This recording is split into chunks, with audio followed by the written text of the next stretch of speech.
2 days ago, BYD's executive vice president said something that should terrify every legacy automaker executive in North America. Stella Li confirmed that the world's largest EV manufacturer is actively studying plans to build a wholly owned factory in Canada. Not a joint venture, not a partnership, a factory that BYD would own and operate entirely on its own. But here's what makes this genuinely alarming. In the same interview, she said BYD is open to acquiring a struggling legacy automaker. No specific target, no active negotiations, just a clear signal that the company that just passed Ford in global sales is now shopping for wounded prey. And Ford and GM have never looked more wounded. Let me put the scale of this reversal in perspective. 5 years ago, Ford's global sales were roughly 5 times higher than BYD's. The American icon sold 4.2 million vehicles in 2020. BYD sold about 400,000. The gap seemed insurmountable.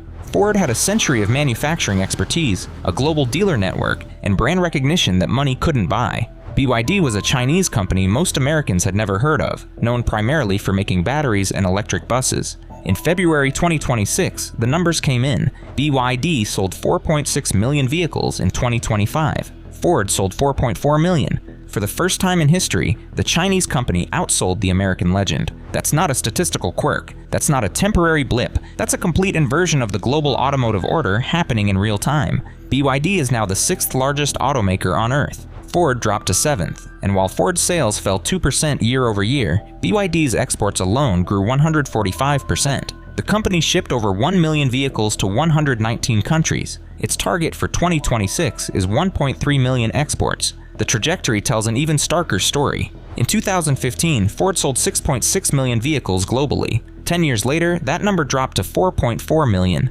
A 33% decline over a decade, while BYD went from rounding error to global powerhouse. And the technology gap is widening, not closing. BYD just launched the world's fastest EV charging system, capable of delivering 1,500 kilowatts. That's enough to add 250 miles of range in 5 minutes. The company plans to deploy 20,000 ultra-fast charging stations by the end of 2026. Ford's entire EV strategy, meanwhile, just got paused for 3 years. This is the company that now wants to build cars in Canada, and the timing could not be worse for Detroit. The Canadian bloodbath. While BYD executives talk about Canadian manufacturing, here's what's actually happening to legacy automakers on Canadian soil right now. Ford's Oakville assembly plant employed 3,200 workers building the Edge crossover. In 2024, the company announced it would shut down for EV retooling, originally projecting a 6 to 8 month transition. Then the delay came. Production wouldn't resume until 2027. Workers faced 3 years of layoffs. Then came the reversal that nobody saw coming. Ford scrapped the Oakville EV plans entirely. The company moved its projected EV production to the United States. The Oakville plant will now build a gas-powered Super Duty pickup instead. It will reopen in mid-2026 with just 1,800 workers, nearly half the workforce eliminated. And this is the optimistic scenario. Unifor President Lana Payne expressed what she called disappointment and frustration.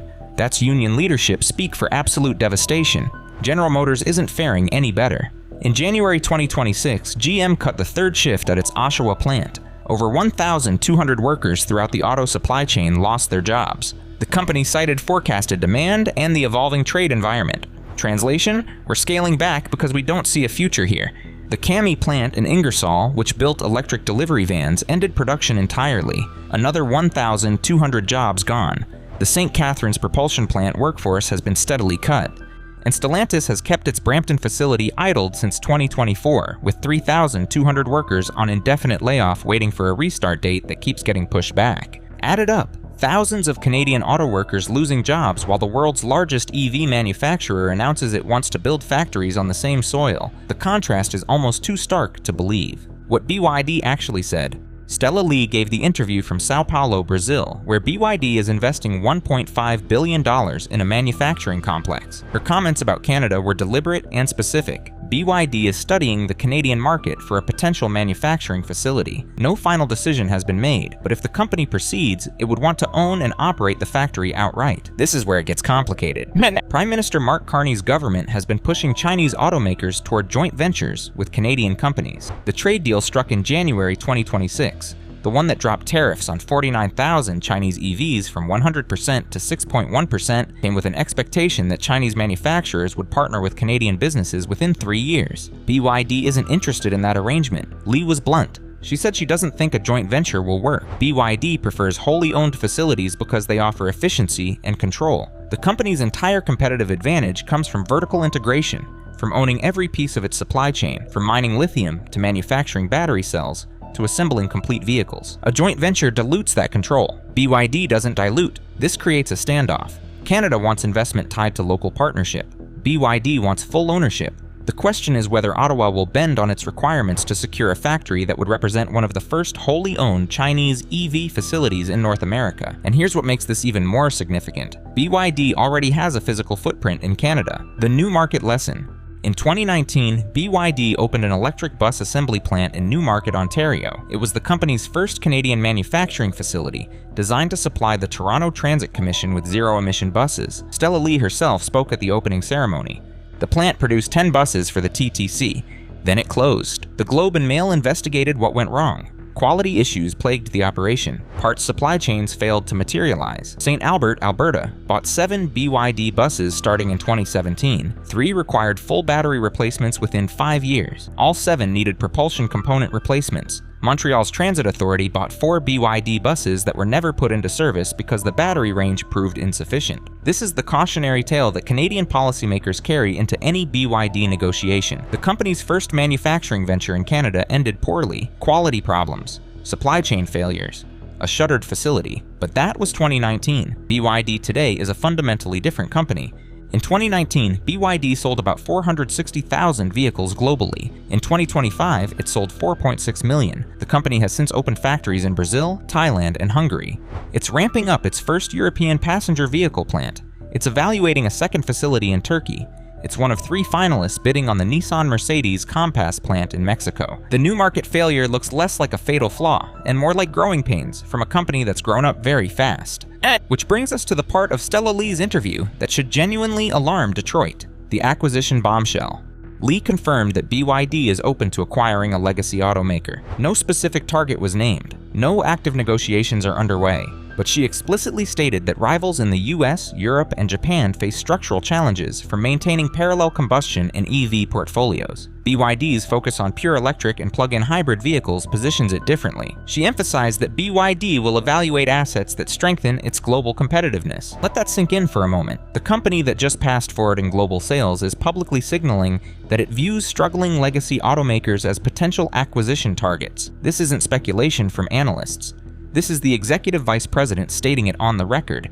There's precedent for exactly this scenario. In 2010, Geely, another Chinese automaker, acquired Volvo from Ford for $1.8 billion. At the time, Volvo was a struggling brand that Ford couldn't figure out how to make profitable. Geely transformed it into a premium EV-focused manufacturer that now sells across Europe and North America. Volvo's Polestar spin-off became a standalone EV brand. The Chinese ownership became a feature, not a liability. Ford sold Volvo because it was bleeding money.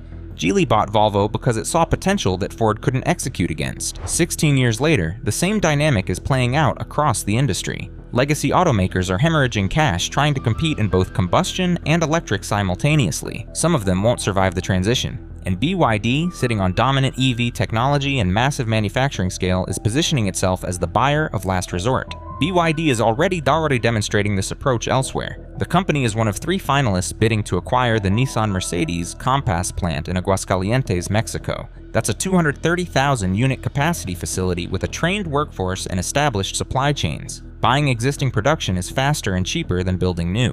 BYD appears to be applying that logic globally. The question is, who's on the shopping list? Nissan's own executives gave themselves 12 to 14 months to survive back in November 2024. That timeline is running out. The Honda merger collapsed. Mitsubishi is 34% owned by Nissan and would follow it into any restructuring. Stellantis posted a €22.3 billion net loss in 2025 and has plants sitting idle across North America. Any of these companies could become targets. And BYD has the cash, the technology, and now the stated willingness to make a move. Ford posted an $8.2 billion net loss for full year 2025. That's the company's largest annual loss since 2008. The Model E division, Ford's electric vehicle unit, burned through $4.8 billion on its own. For context, that's more than GM's entire Oshawa workforce will earn in a decade. The losses weren't a surprise. Ford's EV unit has now lost over $15 billion since 2022. The company took $19.5 billion in special charges trying to compete with Chinese manufacturers. Every electric F-150 Lightning that rolled off the line cost Ford money.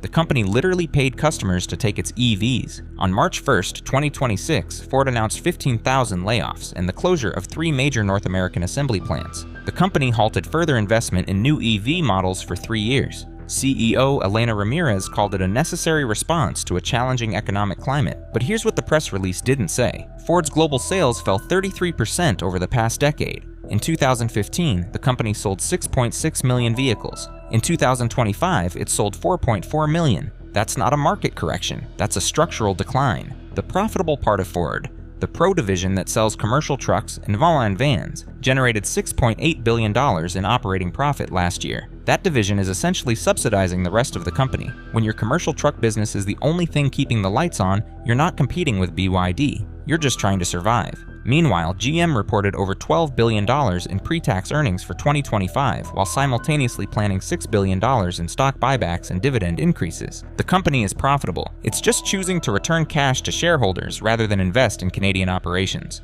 The Oshawa layoffs happened the same week GM announced those shareholder returns. Workers lost their jobs while executives prioritized Wall Street. The company's spokesperson cited forecasted demand. Unifor's president said GM caved to Donald Trump and made workers pay with their jobs. GM also announced it was pivoting away from EVs. The Orion assembly plant in Michigan, originally slated for EV production, is being converted back to building gas-powered SUVs and pickups. The company sold its stake in a battery cell joint venture. The EV future that GM promised is being rolled back in real time. This is the environment into which BYD is considering entry, legacy automakers retreating, workers being laid off, plants being closed or downsized, and a Chinese company with dominant technology studying whether to fill the void. Why Canada specifically? BYD isn't entering the US market. Stella Lee was explicit about this. The US is too complicated. Tariffs remain at 100%. Restrictions on connected vehicle technology have effectively banned Chinese-built EVs. The political environment is hostile. Any attempt at US market entry would be met with regulatory warfare. Canada is different. The January 2026 trade deal created an opening.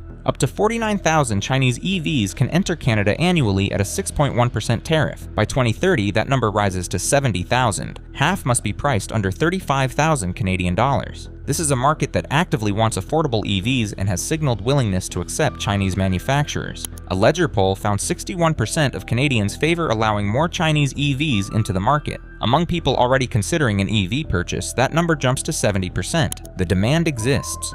The regulatory pathway exists. The political will, despite opposition from Ontario Premier Doug Ford and Unifor, appears to exist at the federal level. But here's the strategic calculus that makes Canada even more attractive. Vehicles built in Canada with sufficient local content could qualify for the reinstated federal EV rebate of up to 5,000 Canadian dollars. Imported Chinese vehicles don't qualify. A Canadian factory solves that problem immediately. Every vehicle BYD builds in Canada would cost consumers $5,000 less than every vehicle BYD imports from China. Vehicles built in Canada could potentially qualify for US market access under USMCA rules, assuming they meet content requirements. This is the backdoor that Chinese manufacturers have been looking for. Build in Canada, export to America, bypass the tariffs that make direct US entry impossible, and vehicles built in Canada would be immune to future tariff escalations. If trade tensions worsen, a domestic production base provides insulation. BYD would no longer be subject to the political whims of whoever occupies the Prime Minister's office. BYD already has the regulatory groundwork in place. The company registered its Shenzhen and Xi'an passenger car factories with Transport Canada's Appendix G pre-clearance system. It's the first Chinese automaker to complete that step for consumer vehicles. The Seal, Dolphin, Atto 3, and Seagull are all produced at those facilities. Advisory firm DSMA confirmed that BYD, along with Chery and Geely, is preparing for Canadian market entry by the end of 2026. The preparations are described as well underway. Vehicles still need certification work. Dealer agreements need to be signed. But the infrastructure for entry is being built. The pieces are in place. The question is execution. What happens next? 3 scenarios are now in play. First, BYD builds a wholly owned factory in Canada over Ottawa's objections. This would require the Carney government to abandon its joint venture requirement, which would be politically difficult but not impossible. The promise of thousands of new manufacturing jobs in a sector bleeding employment might be enough to force that compromise. BYD would bring investment, technology, and employment to communities that legacy automakers are abandoning. Second, BYD acquires an existing facility or company. The Nissan-Mercedes Compass plant bid shows the company is willing to buy rather than build. If a Canadian facility becomes available either through bankruptcy, divestiture, or strategic retreat by a legacy automaker, BYD would have a ready-made production base with trained workers and existing supply chains. The Stellantis plant sitting idle in Brampton comes to mind. So does whatever remains of Ford's Canadian operations after the current round of cuts. Third, BYD acquires a legacy automaker entirely. This is the most dramatic scenario, but also the one that Stella Lee explicitly left on the table. A struggling manufacturer with Canadian production facilities, established dealer networks, and regulatory approvals could become a BYD subsidiary overnight. The brand might even survive. Volvo did under Geely ownership. The Geely-Volvo playbook already exists. It worked. And BYD is a much larger, more capable company than Geely was in 2010. BYD has more than triple the global sales, vastly more advanced battery technology, and complete vertical integration from mining to manufacturing. None of these scenarios are guaranteed, but all of them are now possible in ways they weren't 6 months ago. The trade deal opened the door. BYD's public statements confirmed the intent, and the collapse of legacy automaker operations in Canada created the vacuum. Ford and GM are closing plants and laying off thousands of Canadian workers. BYD just announced it's studying building a factory on the same soil. And in the same interview, the company's executive vice president said BYD is open to acquiring a struggling legacy automaker, and that the company that taught North America how to build affordable cars is now bleeding billions trying to figure out electric vehicles. The company that figured out electric vehicles is now shopping for assets. This isn't the future of the auto industry. This is the present. What do you think happens next? Drop your take in the comments.